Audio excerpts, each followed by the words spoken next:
Hello दोस्तों, how are you. I hope आप सब लोग ठीक है। आज मैं आपको एक मज़ेदार टॉपिक लेके आया हूँ। वो है hard work and smart work. Hard work and smart work में अंतर क्या है, और हार्ड वर्क करने से आदमी किस हद तक काम कर सकता है और स्मार्ट वर्क करने से किस हद तक काम कर सकते हैं। हार्ड वर्क आजकल सभी लोग काम करते हैं।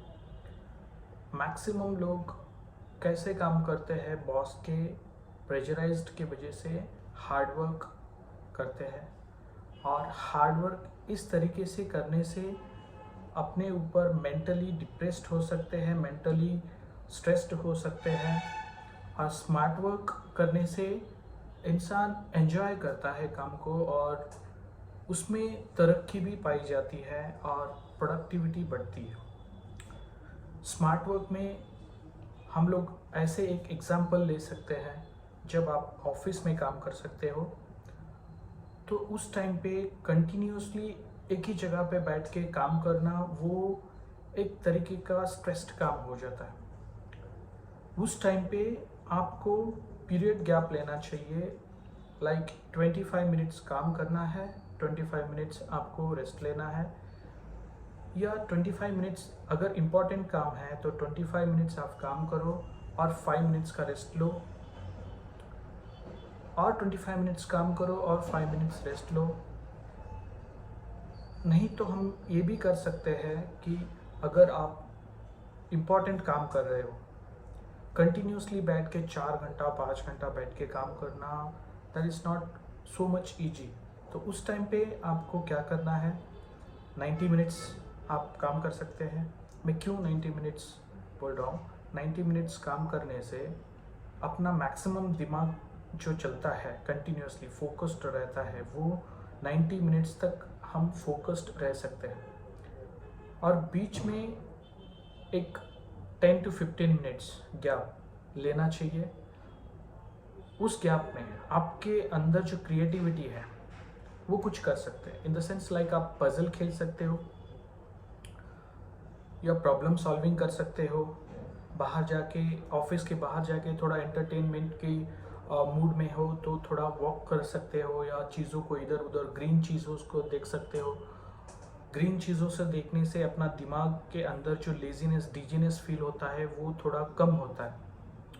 या इन 9 या 10 मिनट्स 15 मिनट्स में आप पानी पीना है, या उठक बैठक लगाना है, या ऑफिस के टाइम पे अगर आप कहीं पे भी थोड़ा चक्कर लगा सकते हो तो लगा सकते हैं, या कहीं रिलेटिव से बात करना है तो वो कर सकते हो। ऐसे करने से आदमी रिफ्रेश हो जाता है।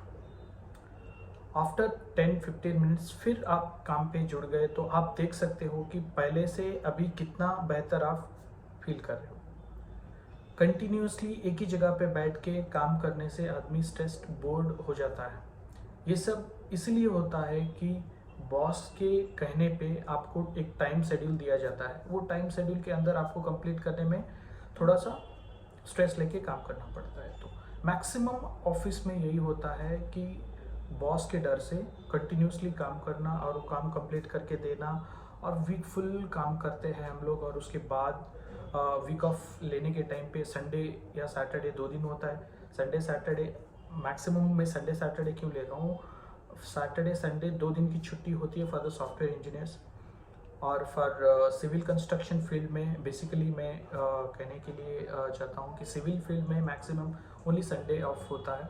अगर साइड टीम रहता है तो इम्पोर्टेंट में संडे में भी काम करना पड़ता है। फिर भी जब आपका वीक ऑफ हो तो फ्री माइंडेड रहे। ये फ्री माइंडेड कैसे हो सकते हैं, जब आप वर्किंग डेज में वीक ऑफ के बिफोर 1 डे आप एक प्लान बना लें। आपको मंडे क्या करना है, संडे आप फुल फ्री होके घूमना है तो आपको मंडे का प्लान सैटरडे ही बनाना चाहिए। सैटरडे आप जब ऑफिस में रहोगे तो मंडे का पूरा प्लान आपके नोट में होना चाहिए। या आपका कोई एप्लीकेशन यूज़ कर सकते हो जो आपका एक्टिविटीज़ ट्रैक करते रही है, या आपका लैप डेस्क में डाल सकते हो कि मैं ये सब काम करना है ऑन मंडे। आपका काम को डिवाइड करने से आपको एक प्लानिंग आती है, और वो काम को कैसे कंप्लीट करना है आपको एक दिमाग में बैठ जाता है। अगर आपके दिमाग में पूरा एक्टिविटीज़ साथ में लेकर घूमोगे और संडे में फ्री रहूँगा और एंजॉय करूँगा, एंटरटेनमेंट होगी मेरी, तो वो नहीं हो सकता है। आदमी को ये लगता है कि अच्छा मेरे को मंडे क्या करना है, मंडे में क्या क्या करना है, मेरे को कुछ तो याद नहीं है, फिर बॉस क्या कहेंगे, कैसे सबमिट करना है, क्या करना है, वो सब आपका दिमाग में घूमता रहता है, तो संडे तो यूँ ही चला जाता है। तो उस टाइम पे आपका अगर एक्टिविटी ट्रैकर रहेगा और एक्टिविटीज़ आप पूरी जानते हो, मंडे जाके तुरंत आप एक्टिविटीज़ प्रियोरिटीज़ बेसिस पे आप काम कर सकते हो। तो ये हो गई एक्टिविटीज़ लिस्ट की बात। अपन चलते हैं ऑफिस के टाइम पे कैसे एक्टिविटीज़ को फॉलो की जाती है। जब आप एक्टिविटीज़ लिस्ट करके रखते हो तो आप प्रियोरिटी दे सकते हो। प्रियोरिटी कैसे दे सकते हैं? आपके पास एक नोटपैड होनी चाहिए ऑफिस में, उसमें आप लिस्ट ऑफ एक्टिविटीज़ लिख लिया जाए और उसके बाद प्रियोरिटी A, B, C ऐसे प्रियोरिटी दे सकते हैं।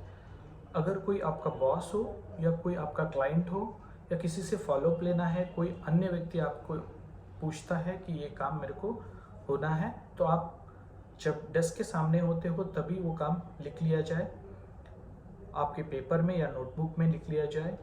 बेस्ट है कि आप एक नोटबुक मेंटेन कर सकते हो, उसके अंदर आप पूरा डिटेल्स लिख के रख सकते हो। पूरा details in the sense categorize करके लिखना बहुत ज़रूरी समझूंगा मैं। सभी एक्टिविटीज़ को कैटेगराइज करके लिखने में आसानी होती है और प्रायोरिटाइज देने में और भी आसानी होती है। जब आप वीक स्टार्ट करते हो तब आप देख सकते हो कि कौन सा काम ज़रूरी है, उसके अकॉर्डिंगली आपको काम करना है।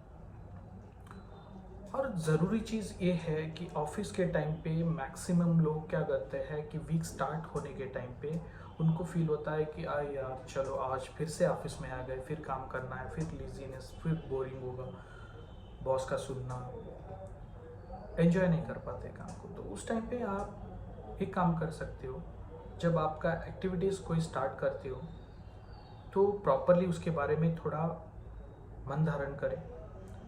मन धारण का मतलब ये है कि आप कहीं और मूड में रहते हो, जब एक्टिविटी स्टार्ट करने के लिए जाते हो तो उस टाइम पे आपको उसके बारे में सोचना चाहिए कि कैसे इस काम को किया जाए। और जब आप सोचते हो तो बहुत कुछ आपके माइंड में आएगा, जैसे कि शॉर्टकट्स आएंगे।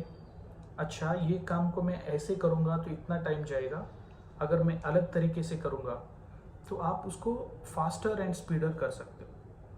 फॉर एग्ज़ाम्पल, आपको कोई एक्सेल में काम करना है या कोई वर्ड में काम करना है, आप डायरेक्टली काम पे लग जाओगे तो उसको आप बहुत लंबा समय लोगे।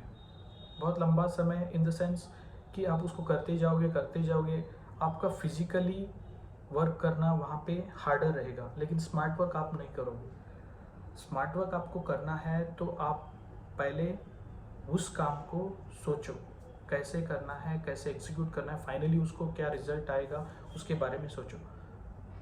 तो बेस्ट है आप अगर फॉर एग्जांपल हम लोग ले रहे थे एक्सेल में काम करना है तो आप मैक्सिमम टाइम उसको आप शॉर्टकट कीज यूज़ करो, फार्मूलास यूज़ करो और उसको रिजल्ट क्या आएगा आप अगर नहीं जानते हो तो या 5 मिनट के लिए आप यूट्यूब देख सकते हो। यूट्यूब में आजकल बहुत सारा कुछ मिल रहा है।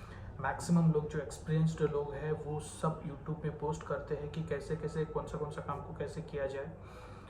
मैं सजेस्ट ये करूँगा कि आप अगर प्रोफेशनल हो या स्टूडेंट हो या बिजनेसमैन हो या कोई एंटरप्रेन्योर हो, तो जो भी है आजकल कॉलेज स्कूल में जो नहीं पढ़ाया जाता है, जो हम लोग को नहीं सिखाया जाता है, वो सब आजकल यूट्यूब में मिलता है। तो उसको लेके आप यूट्यूब में थोड़ा देखो, समझो, परखो, उसके बाद में आप काम को आसानी से कर सकते हो। फ्री टाइम में मैक्सिमम मैं देखता हूँ कि मैक्सिमम लोग क्या करते हैं, फ्री टाइम में यूट्यूब्स में गेम खेलते हैं या वीडियोस देखते रहते हैं या कोई दूसरा ही कुछ करते हैं, that I don't want to say. ऐसे देखने से अच्छा है आपके फील्ड के रिलेटेड, आपके प्रोफेशनल के रिलेटेड ऐसे वीडियोस आप देख सकते हो और उसको कंपेयर करके आपके स्किल के अंदर डेवलप कर सकते हो। यंगस्टर्स आजकल मैक्सिमम टाइम स्मार्टफोन्स पे बिताते हैं लेकिन उसका एडवांटेज नहीं लेते। देखिए, दो चीज़ हो सकती है स्मार्टफोन में।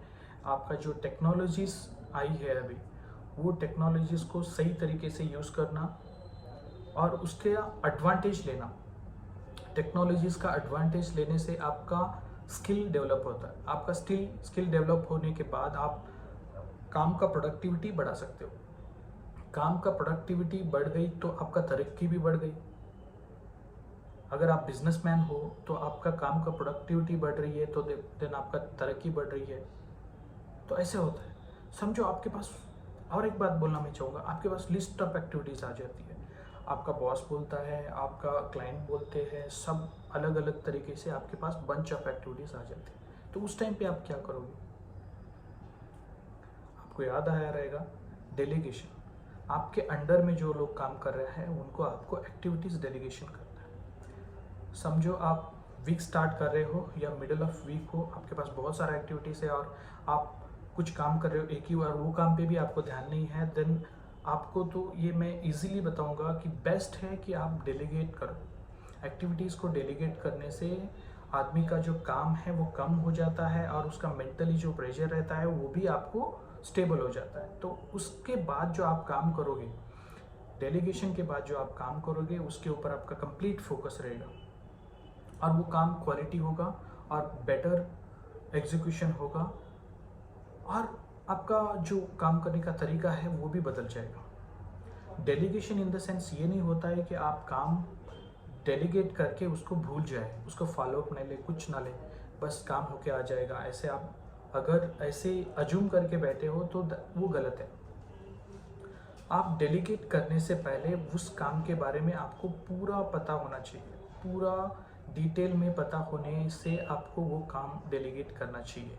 अगर आपको काम के बारे में पता नहीं है और आप किसी और को डेलीगेट कर दिए हैं और वो कोई कुछ बना के आपको दे दिया, फिर दो चीज़ हो सकती है ऐसी चीज़ों में। एक चीज़ तो आप उनको समझाने में, काम देने में टाइम वेस्ट कर दी, उसके बाद वो काम बना के फिर से आपको रिटर्न दे दिया तो फिर उसको रिव्यू करके फिर वो गलत हो गया तो आप उसको और एक बार खुद करना पड़ेगा, उसमें दो चीज़ टाइम वेस्ट हो गई। तो आप एक काम कर सकते हैं, डेलीगेट करने से पहले उस काम को आप एक पेपर पे अच्छे से लिख लें, पहले समझ लो, फिर आप उसको समझाओ। सामने जो पार्टी रहता है आपका, या कोई स्टूडेंट रहता है, या कोई आपका कोलीग्स रहता है, या कोई आपका क्लाइंट रहता है, उनको आप समझा के अगर डेलीगेट करते हो तो काम बनने में और क्वालिटी में आपको सबमिट होने के टाइम पे आप इजीली फाइंड आउट कर सकते हो कि अच्छा, या छोटा सा मिस्टेक रहेगा तो आप करेक्शन कर सकते हो उसमें। डेलीगेट करने के बाद बीच में फॉलोअप लेना, चेक करना ना भूलें। अगर काम डेलीगेट करके आप बैठोगे कि हाँ हो जाएगा, then it will not going to happen. काम डेलीगेट करने के बाद फिर से आपको चेक करना है कि वेदर इट इज़ करेक्ट और नॉट। अगर वो करेक्ट है देन वेल एंड गुड, फिर आप दूसरा काम भी सही तरीके से डेलीगेट करोगे। Delegation is very very very important. Delegation करने का मतलब ये होता है कि आदमी फ्रीली क्वालिटी काम दे, क्वालिटी और प्रोडक्टिव हो जाए। ओके, नेक्स्ट ये होता है। अभी नेक्स्ट बात करते हैं कि ऑफिस में आदमी स्लीपी होता है, कभी कभी स्लीपी फील होता है। जब काम करने के टाइम पे अगर आपको लग रहा है कि आप स्लीपी फील हो रहे हो तो एक तरीका है जो सबसे आसान है, आपके डेस्क के ऊपर सिंपली एक वाटर बॉटल रखें, फुल ऑफ वाटर। उसमें कुछ चाय या कुछ कॉफ़ी बना के मिक्स करके ग्लास रखने से वो सेहत के लिए कुछ हद के लिए हानिकारक हो सकता है। Continuous consumption of anything will become to a poisonous हो जाएगा। तो आप आपके डेस्क पे पानी का बॉटल रखें कंटिन्यूसली, लाइक मैं भी रखता हूँ ऐसे पानी का बॉटल। पानी का बॉटल रखने से एक चीज़ हो सकता है, आप जब भी काम करते रहोगे तो बीच बीच में पानी पीते रहोगे।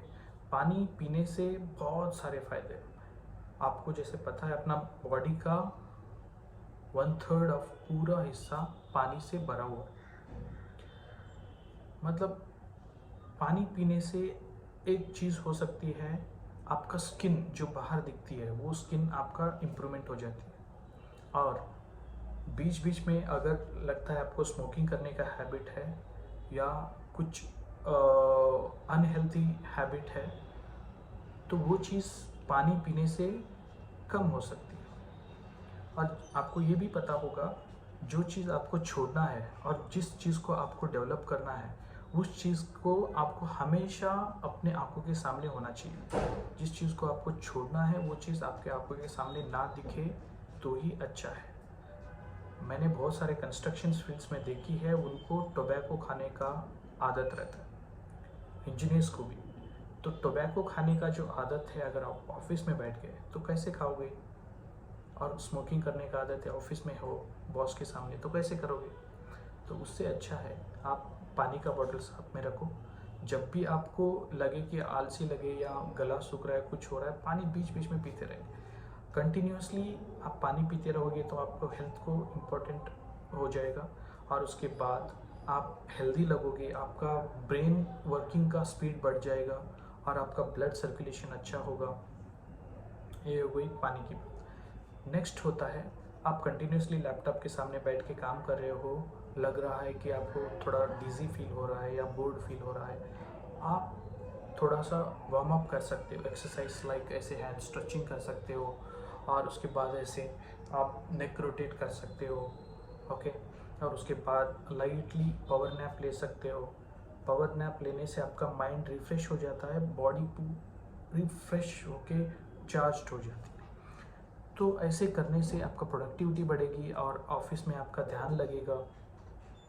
ये छोटी छोटी चीज़ों में डिफरेंस होता है, hard work and smart work. गधा कभी घोड़ा नहीं बन सकता, घोड़ा गधा बन सकता है अगर डायरेक्शन नहीं रहेगा तो कभी भी आप गधा मत बनिएगा, घोड़ा बन के गधा वापस मत बनिएगा। तो कभी भी मैक्सिमम लोग बोलते हैं, सुनते हैं हम लोग कि गधे को घोड़ा बनाना है, लेकिन अभी अपने को घोड़ा बन के रहना है, बन के गधा नहीं बनना है, समझे?